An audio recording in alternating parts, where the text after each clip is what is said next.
Eu agradeço muito, então, novamente o convite. Fico muito feliz aqui de dividir com esse grupo que eu assisti já muitas vezes enquanto eu fazia o meu mestrado aí em Botucatu. Presenciei muitos de vocês, então eu fico muito feliz de estar aqui novamente. Hoje eu vou compartilhar com vocês um capítulo do livro, vamos ver se vai. Foi. Não sei se vai assim. Acho que não foi da maneira correta, né? Deixa eu ver aqui.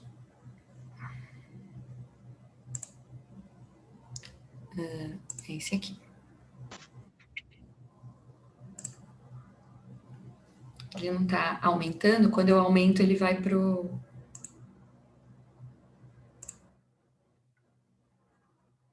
Bom, vou começar assim mesmo, não tem problema. Eu vou conversar com vocês sobre o capítulo do livro Palavras de Vida Eterna.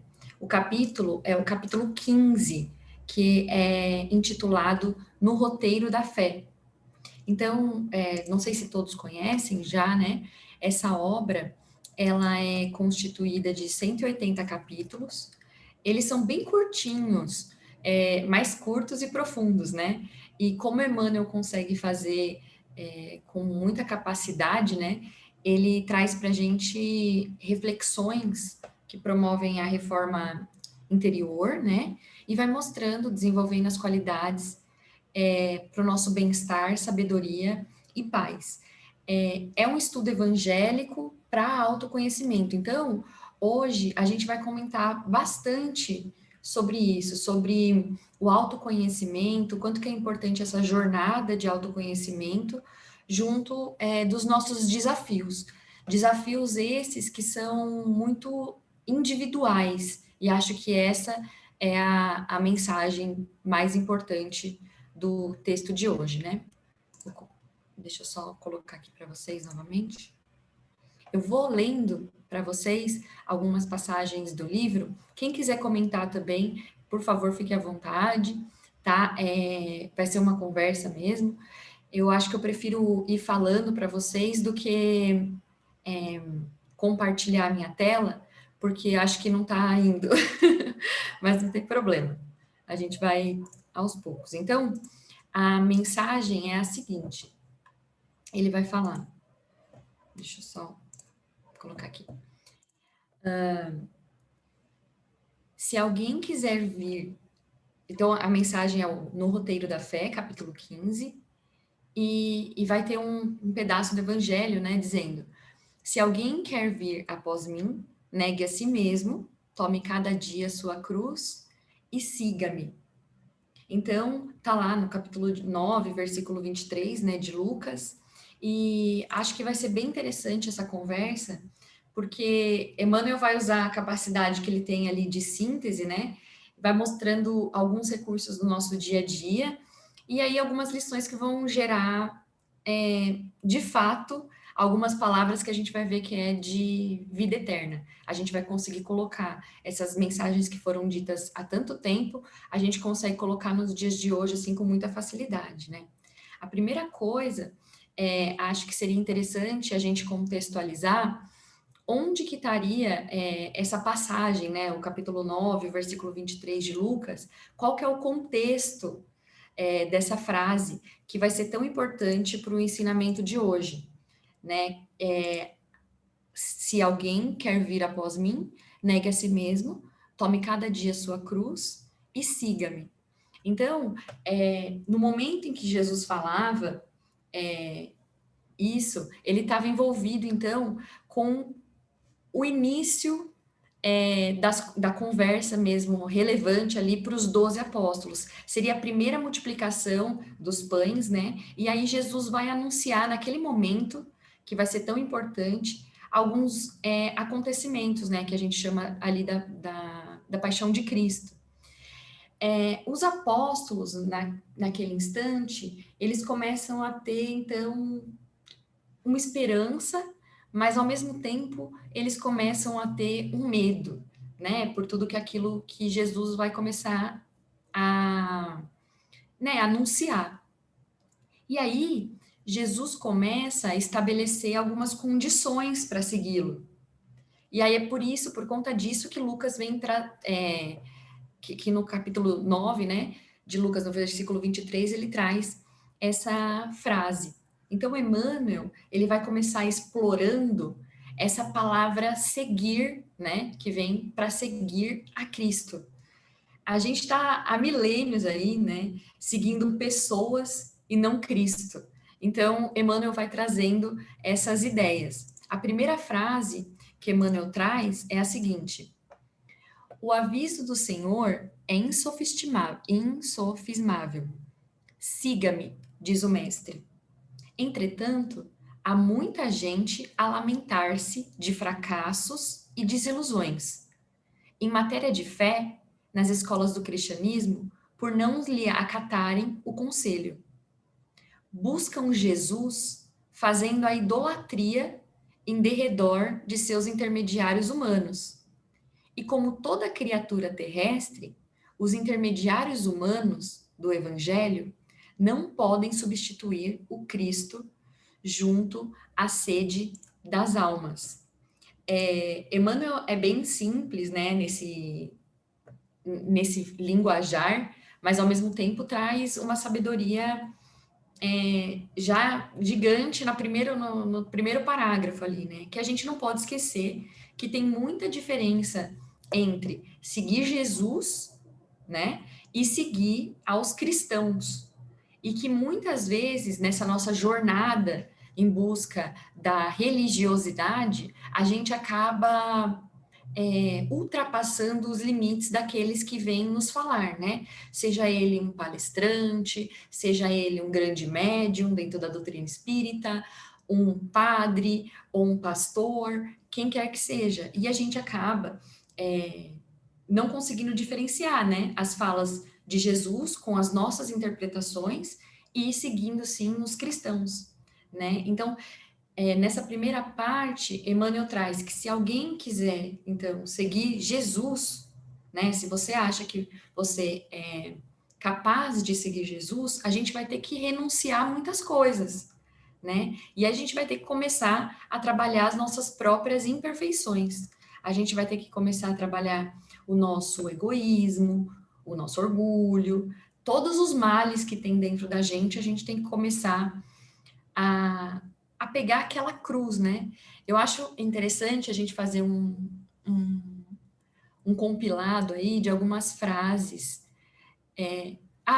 Se você puder compartilhar o texto, Thelma, por gentileza, acho que eu tô com um problema ali no compartilhamento. Só confirmar qual é o capítulo? É o capítulo 15. E aí, então, Jesus vem trazendo essas informações e Emmanuel fala: não adianta seguir aos cristãos e não a Jesus. O caminho para a evolução, esse caminho para a evolução, ele vai ser árduo, ele vai ser áspero. E dentro de todo o momento que eu lia essa lição, eu lembrava da obra de Divaldo Pereira Franco, né, e Joana de Ângeles, mostrando para a gente, né, o quão importante é o autoconhecimento, né, da gente tomar a cada dia a nossa cruz. E não adianta a gente querer pegar a cruz do outro, muitas vezes, porque a nossa cruz, ela tem as nossas histórias, né, as nossas histórias de vidas passadas, as nossas histórias dos nossos problemas, as nossas histórias do que a gente tem que aprender e dos nosso próprio desenvolvimento, né? A gente mal sabe qual é a potencialidade da nossa alma. A gente não faz ideia. E aí, enquanto Lucas, né, vem trazer isso para a gente, ele convida então a gente a seguir Jesus, a negar muitas vezes nós mesmos, né, no sentido psicológico das coisas, né? Algumas coisas que a gente deve negar, o nosso próprio ego, como diz Joana de Ângeles, né? E ter a fusão ali do self, da gente saber quem que é a gente mesmo conhecendo as nossas sombras. Que a gente abraça as nossas sombras, a gente entende as nossas sombras, e aí a gente segue com Cristo. A dificuldade que a gente tem muitas vezes é que quando a gente segue os cristãos, aí está o problema. Por quê? Muitas vezes, quantas vezes, né? A gente não viu, por exemplo, em centro espírita, a pessoa começa a trabalhar ali naquela obra que ela foi designada, e aí ela fala, mas não tá muito bom, porque essa pessoa eu não me dou muito bem, essa pessoa não fala coisas que eu não acredito, me decepcionei com tal pessoa.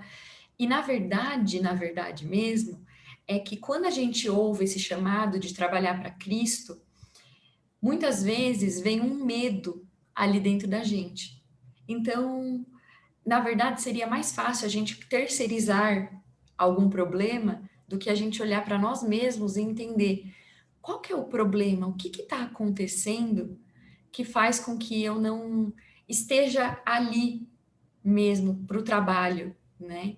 E aí a gente começa a negar muitas vezes o nosso próprio ego, e aí a gente coloca a nossa responsabilidade de ser feliz e de construir a nossa felicidade, né, em outra pessoa, porque a gente vai seguindo os cristãos e aí a gente arranja uma justificativa muitas vezes para falar, bom, isso não é para mim, esse trabalho não deve ser para mim, porque não está muito fácil de eu conseguir fazer. Porque lá no centro, demora muito para chegar até o centro.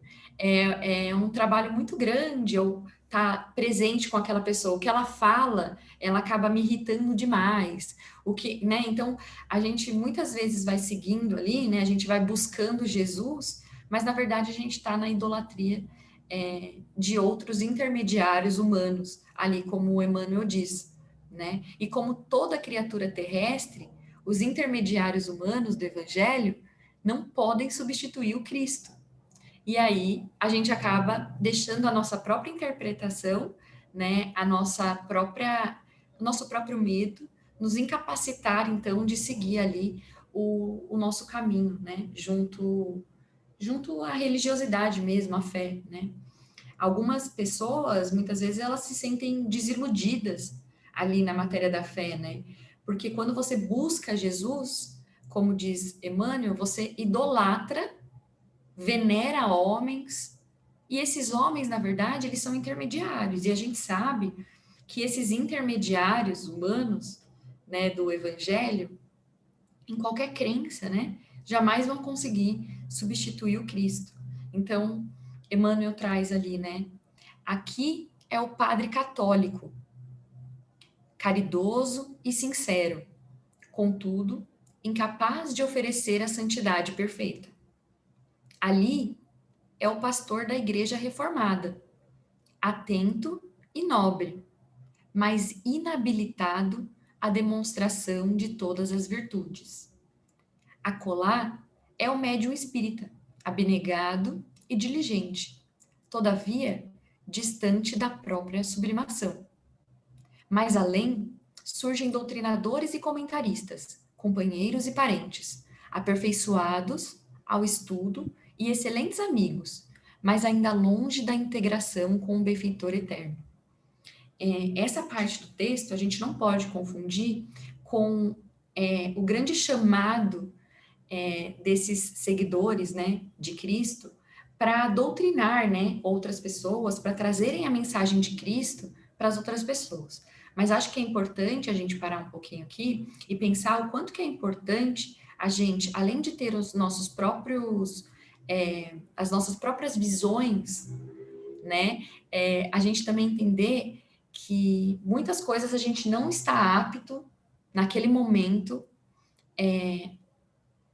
a entender a palavra de Cristo. E como a gente muitas vezes não está apto a entender a palavra de Cristo, a gente se sente mal de não ser bom o suficiente. Eu aprendo aquilo todo dia. Eu estou no centro espírita pelo menos uma vez na semana. Eu entendo que eu deveria fazer tal coisa, mas mesmo assim, pensamentos passam pela minha cabeça. Mesmo assim, eu sei que isso é certo, mas muitas vezes eu julgo outra pessoa. E aí, por você saber o que é certo e não fazer o que é certo, a gente prefere sair. Eu prefiro fugir. Ao invés de seguir a Cristo, eu prefiro sair daquele ambiente, porque ele me traz o que há de pior em mim. Muitas vezes, nessa caminhada do autoconhecimento, a gente pensa, nossa, eu vou encontrar uma pessoa melhor nessa busca pelo autoconhecimento. E nesse meio do caminho, nem sempre a gente vai enxergar o que a gente quer enxergar. A gente vai enxergar ali as nossas sombras, né? A gente vai enxergar ali alguns processos que a gente precisa aprender. E não importa a idade que a gente tem, né? Tem gente que vai passando a vida e vai colocando os problemas ali, aqueles questionamentos internos, para debaixo do tapete. Não importa. É melhor a gente fingir que aquilo não está nos afligindo. Fingir que aqueles questionamentos, aquelas dúvidas, aqueles problemas que a gente tem e que a gente tem dentro da família, dentro do ambiente de trabalho, que esses problemas, na verdade, quem está criando são as outras pessoas. Porque as outras pessoas têm problema. Eu sou uma pessoa divina, né? E os outros não. Então, eles que não entendem, muitas vezes, né? E quando a gente vai nessa busca diária do autoconhecimento, a gente tem um processo doloroso aí de entender que a gente não está evoluído bastante, que muitas vezes a gente usa um óculos e esse óculos não é capaz de mostrar muitas coisas para a gente. E tem, graças a Deus, né? Tem gente como os padres, os pastores, ou alguém da nossa família, que muitas vezes usam um óculos que enxerga um pouquinho melhor, né? E dentro da psicologia, a gente conhece terapeutas que também trabalham com óculos um pouquinho melhor que o nosso. Porque quando a gente está vendo a nossa vida, a gente acaba vendo numa perspectiva tão, assim, unilateral, que a gente não vê todos os aspectos. E essas pessoas vêm para ajudar a gente. Mas ajudar a gente não é carregar a nossa cruz. Ajudar a gente, muitas vezes, vem de uma palavra amiga, vem de nem sempre aceitar tudo que você fala e questionar algumas coisas, né? E aí, quando a gente se vê assim desiludido, quando a gente vê que pegou ali naquele machucadinho que a gente não quer falar sobre, essas pessoas então muitas vezes se desiludem com a fé, né? É, e aí acaba esquecendo da real palavra, né, de Cristo junto à humanidade, né? Porque embora muitas das pessoas sejam sinceras, muitos dessas pessoas que estejam à frente da fé, né, e da religiosidade, elas sejam caridosas, elas não vão possuir todas as virtudes e a gente não vai conseguir copiar aquela pessoa que está ali na frente, né? E aí a gente acaba desvinculando aquilo da nossa vida pessoal. A gente simplesmente idolatra aquele que está lá na frente e fala: nossa, essa pessoa é muito inteligente. Essa pessoa realmente, ela tem conexão com Deus. Realmente ela é muito boa, mas eu não. Eu tô aqui só para ouvir mesmo, porque eu ainda não tô nesse nível, né? E aí a gente acaba se desfazendo, no geral, dessa ligação com Cristo, né? No sentido da aplicação pessoal mesmo, né? Da aplicação para o que seria interessante para a nossa vida pessoal. Então, Emmanuel traz para a gente, né, que somente Jesus é o guia real, né? Porque ele é o único espírito perfeito da Terra, né, que a gente conhece. É, ele que viveu integralmente ali e ensinou a gente. Então, é ele que a gente deve seguir. E aí, para as pessoas que seguem as casas religiosas, esperando o conforto, esperando muitas vezes o consolo, dependendo do que ela encontrar naquela casa religiosa, ela vai, ao invés de estar perto de Cristo, ela vai estar se desvinculando de Cristo. Porque é importante que a gente entenda que todos somos Cristos, né? A gente tem um pedacinho ali, né? Uma semente dentro da gente. E é essa semente que deveria germinar, é a nossa própria semente. Então, tudo que a gente ouve do externo na verdade, serve como um modo de regar essa semente que está dentro da gente, para que a gente vire também pessoas melhores, né? E aí, continuando, o texto, Emmanuel traz, né?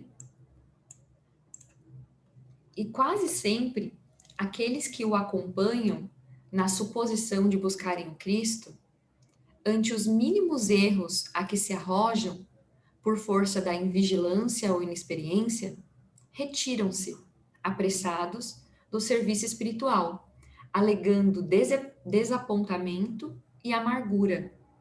Então, muitas vezes, quando a gente está envolvido em obras de caridade, ou mesmo dentro do centro espírita, a gente acaba tendo ali lições de vida, né? A gente tem que lidar com outras pessoas, pessoas que muitas vezes não pensam igual a gente tem muitas vezes que lidar com coisas que a gente não queria lidar, como é o caso de parte financeira dentro do estudo religioso, né? Quando o centro espírita precisa, necessita de coisas e a gente tem que ir atrás. E aí, dentro dessa dificuldade toda, né, a gente acaba misturando o que é a nossa fé com a inexperiência mesmo que a gente tem, né? E aí a gente acaba julgando quem está ao nosso lado, e ao invés da gente lutar contra isso dentro da gente, a gente se retira, como Emmanuel diz, apressado do serviço espiritual. Ai, deixa quieto. É mais fácil eu rezar aqui dentro de casa mesmo, é mais fácil eu fazer os ensinamentos que eu já tenho, fica aqui para mim mesmo, porque eu já entendi e as pessoas que estão em volta de mim não entenderam, então deixa para mim mesmo. Eu já estou muito evoluído, deixa comigo, né? Então, acho que é importante a gente entender a nossa caminhada dentro do a nossa cruz mesmo, né? O que a gente precisa carregar dentro dos ensinamentos de Cristo, né? Se a gente se dispõe a encontrar o Cristo, a gente vai ter que renunciar a muitas coisas de nós mesmos, né? A gente vai ter que tomar as nossas cruzes ali e sair adiante em torno de Cristo, né? Enquanto eu estava lendo esse capítulo e estava estudando, eu lembrei muito de uma passagem, agora eu não vou me lembrar o nome da passagem, mas era de Jesus no Lar, da lição de Jesus no Lar. Ele comentava uma historinha e eu acho que é interessante comentar com vocês, né? Então, a esposa de Zebedeu vai e pergunta para Jesus, né? Senhor, como que se verifica essa nossa jornada para o reino divino, né? Como que faz isso, essa nossa jornada para o reino divino? E acho que valeu muito a pena essa conexão com essa historinha. Então, Cristo começa, eu adoro esse livro, Jesus no Lar, por conta disso, porque aí Jesus Cristo começa a iniciar uma historinha para comentar para a esposa de Zebedeu como que é essa jornada para o reino divino. E aí Cristo medita um pouco e ele começa a contar que existiam em alguns lugares do país alguns judeus que eram cegos de nascença. E eles se habituaram ali a viver numa região cheia de uma região trevosa ali, né, cheia de miséria. E eles já estavam acostumados, né? Eles permaneciam naquela região e era comum para eles ficar mergulhado naquela treva mesmo, né? E aí, depois de um tempo que eles estavam nessa treva, passou um irmão ali e começou a contar para eles a profunda beleza que existia ali em Monte Sião. Tudo que acontecia ali em Jerusalém, como que era o povo que tinha sido escolhido pelo Supremo Pai, e aí esse irmão foi comentando para aqueles cegos. Quando aqueles cegos ouviram aquela narrativa, né? Primeiro eles ficaram todos emocionados, assim, mas aí logo depois eles falaram: ah, que pena. Infelizmente a gente não consegue ir para lá, né? Porque a gente é cego, a gente vive aqui, a gente não tem essa capacidade. Mas esse vidente amigo que foi até lá, ele esclareceu para eles e falou assim: olha, essa situação que vocês se encontram, ela não é irremediável.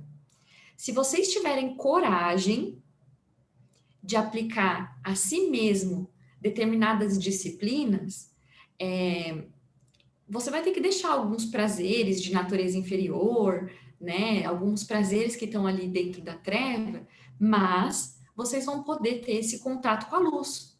E aí, mesmo na posição que vocês estão, vocês vão conseguir se dirigir à cidade santa. E aí, todos os cegos ali naquele momento, né, a maioria dos ouvintes ali, eles vão falar, não, impossível, não dá. Aí eles começam a tratar com ironia todas aquelas palavras. Mas uma dessas pessoas, um daqueles cegos, ele fala, nossa, acredito que eu poderia fazer isso. E ele, corajoso ali, sereno, ele acredita que esse é o melhor método para fazer. E ele foi fazendo tudo o que aquele irmão havia falado para ele. Então ele começa a fazer jejum, ele começa a fazer prece, e aí, em determinado tempo, ele começa a ter a visão. E aí ele fala: "Bom, agora que eu tive a visão, eu vou para Jerusalém". E aí ele vai andando durante dias e noites, todo aflitivo, só que ele não sabia andar naquele caminho. E aí no meio do caminho ele encontra um ladrão. E aí esse ladrão exige a bolsa dele, só que ele não tem nada para dar. Então o que que o ladrão faz? Ele pega aquele cego e vai usar aquele cego, né, como escravizado, né? Vai começar a escravizar aquele cego. E aí o que que acontece? Durante 5 anos, aquele cego fica sendo escravizado por aquele malfeitor. Só que aquele cego, ele já tinha a mensagem divina dentro dele. E aí ele começa, com muita bondade, a explicar para aquele ladrão todas as coisas boas de Cristo. Ele começa a mudar os hábitos de vida daquele ladrão. E aí, depois de 5 anos, o ladrão solta ele e fala: tudo bem. O malfeitor, depois de 5 anos, se torna melhor e deixa aquele cego continuar ali a sua viagem, né? E aí o cego vai andando, só que durante o caminho, nada é tranquilo para aquele cego, né? Ele vai passando a mensagem de bondade para todo mundo que está no caminho dele. E aí, de repente, ele chega numa aldeia que tem uma autoridade assim muito forte. De novo, aquele cego, ele é encarcerado. Ele é encarcerado como um criminoso. Olha só, o cego passou 5 anos já preso e agora ele vai ser preso de novo como um criminoso desconhecido. E aí ele fica muito tempo naquela prisão e ele sabe que ele não pode agir contra aquilo, mas ao mesmo tempo ele continua sendo bondoso, ele continua com a inocência dele, ele mostra boa vontade. Só que ele era tão bom, que eles não conseguiram ficar com ele muito tempo na prisão. Falaram: vá, caminhe. E aí depois de 20 anos, esse cego consegue chegar, por todas aquelas lutas e provas, ele consegue chegar ao Monte Sião para adorar o Supremo Senhor, né? E aí, nossa, quando Jesus termina essa historinha, contando que passou 20 anos para aquele servo conseguir chegar até onde ele queria, com todas aquelas atribulações, Jesus fala uma frase muito boa que eu separei aqui. Assim é a caminhada do homem para o reino celestial. Antes de tudo, é preciso reconhecer a sua condição de cego e aplicar a si mesmo os remédios indicados nos mandamentos divinos. Alcançado o conhecimento, apesar da zombaria de quantos os rodeiam em posição de ignorância, é compelido a marchar por si mesmo e sozinho, quase sempre, do escuro vale terrestre para o monte da claridade divina, aproveitando todas as oportunidades para servir, indistintamente, ainda mesmo aos próprios inimigos e perseguidores. Quando o seguidor do bem compreende o dever de mobilizar todos os recursos da jornada em silêncio, sem perda de tempo com reclamações, com censuras, que somente denunciam as inferioridades, então esse servo estará em condições de alcançar o reino, dentro do menor prazo, porque viverá plasmando as próprias asas para voo divino, usando para isso a disciplina de si mesmo e o trabalho incessante pela paz e alegria de todos. Eu trouxe essa historinha justamente porque Jesus, contando a história do cego, ele quis mostrar muito o que Emmanuel está mostrando para a gente. A caminhada e essa cruz, ela é nossa, né? Então, o convite do Senhor para que a gente siga ele, né, não deixa margem de dúvida, como Emmanuel traz, né? Não desconhecia Jesus que todos nós, os espíritos encarnados ou desencarnados, que suspiramos pela comunhão com Ele, somos portadores de cicatrizes e aflições, dívidas e defeitos. E aí, o que Jesus traz Jesus conhece a gente, o Pai conhece a gente, Ele sabe as nossas dívidas, sabe os nossos defeitos, que muitas vezes pode ser escabroso, mas não importa. A gente é capaz de servir. E aí Jesus traz para a gente, né? Se alguém quer vir após mim, negue-se a si mesmo, tome a cada dia a sua cruz e siga-me. E quando Jesus traz, tome cada dia a sua cruz, já se mostra uma tarefa que não é de simples conclusão.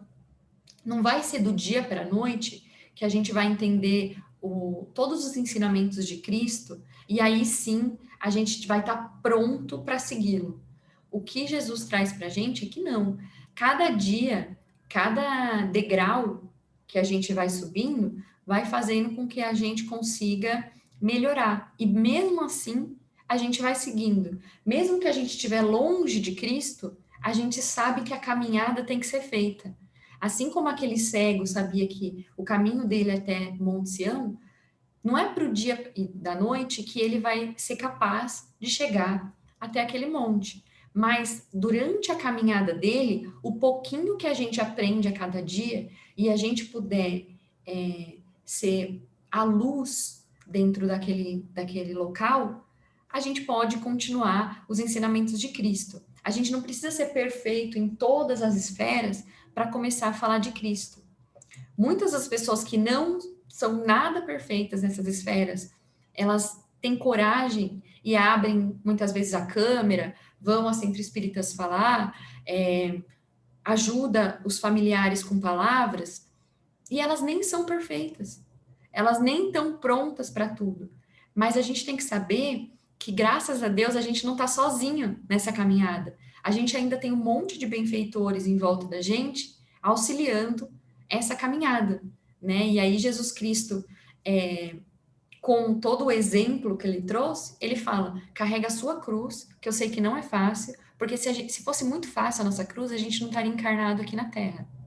Né? Então, a gente sabe que a nossa cruz de vidas passadas, tudo aquilo que a gente trouxe de vidas passadas, muitas vezes podem trazer as dores para as vidas de hoje. E os pensamentos da vida de hoje. E aquela vontade de não querer melhorar dos dias de hoje. Né? Mas a gente sabendo disso, e sabendo que existe um caminho, então, que a gente consiga, a cada dia mesmo, incessantemente, buscar aquele caminho e entender e pensar, né, muitas vezes, o que Jesus faria nessa posição que eu me encontro, né? O autoconhecimento não é uma tarefa fácil. O autoconhecimento não vai trazer para a gente, muitas vezes, aquele sopro, né? Ah, fica bem, vai dar tudo certo. O processo de autoconhecimento traz para a gente que a gente não é perfeito. Apesar da gente mostrar, muitas vezes, essa perfeição para as outras pessoas. A gente tem a mania de não se mostrar vulnerável, muitas vezes, né? A gente tem que se mostrar forte, a gente tem que se mostrar que consegue. E, na verdade, lá no nosso íntimo, muitas vezes a gente está precisando de ajuda. Muitas vezes no nosso íntimo, a gente está precisando de uma palavra e a gente não pede isso, porque a gente se mostra muito forte, a gente se mostra muito poderoso, né? Então, o autoconhecimento faz com que a gente se permita a entender que a gente errou em vidas passadas, que a gente continua errando nessa vida, que tem muita coisa presa no nosso inconsciente que a gente faz não trazer para o consciente. É melhor não trazer, é melhor a gente não pensar sobre isso agora, porque isso vai me dar trabalho, deixa isso para depois. Não quero falar sobre isso, deixa isso para depois. E a gente, como espírita, sabe que o depois está mais perto ainda.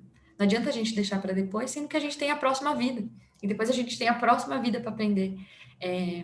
Que as palavras, né, de Emmanuel traga esse sentimento para a gente, que a cada dia a gente pegue, né, a nossa cruz e segue Jesus Cristo e não aos cristãos, né?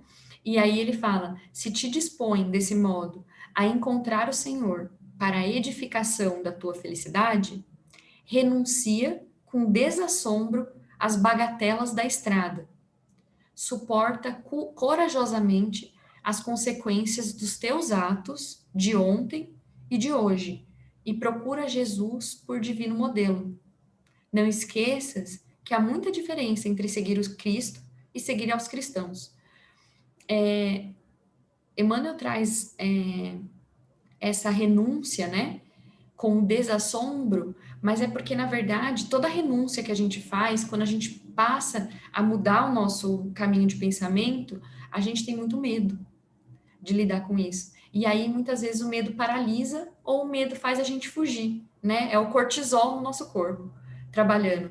É o medo e a fuga. Quando a gente se depara com alguma coisa que a gente não quer enxergar, a nossa primeira sensação é fugir, né? E aí, Emmanuel traz para a gente suportar corajosamente as consequências, né? Dos atos que a gente teve, os atos que a gente tem hoje, os atos que a gente teve em outras vidas, né? Agora, o que a gente não pode esquecer é que muitas vezes vão ter aquelas bagatelas da estrada, como Emmanuel diz, né? E o que são essas bagatelas da estrada? Muitas vezes a gente fica no nosso materialismo e a gente acaba esquecendo o que é realmente importante da gente levar com a gente, né? E como aquele cego que saiu sem nada, o mais importante para ele naquele momento era toda a luz que ele tinha por dentro. Era a única coisa que ele podia dar. O ladrão queria a bolsa, ele não tinha. A única coisa que ele tinha ali dentro era a bondade. E não é a única coisa, né? É muita coisa. Se a gente conseguir ter só essa bondade no nosso dia a dia, com um outro, já seria ótimo, né? Então é isso. Eu acho que são palavras simples, muitas vezes, né, de Emmanuel, mas que traz que se a gente quer progredir, né, como espíritos imortais, a gente tem que assumir as nossas responsabilidades, né, perante a nossa vida, perante aqueles que nos cercam, né? A gente tem que ter coragem, a gente tem que ter renúncia e, principalmente, a gente tem que seguir como modelo e guia real, né? É isso, gente.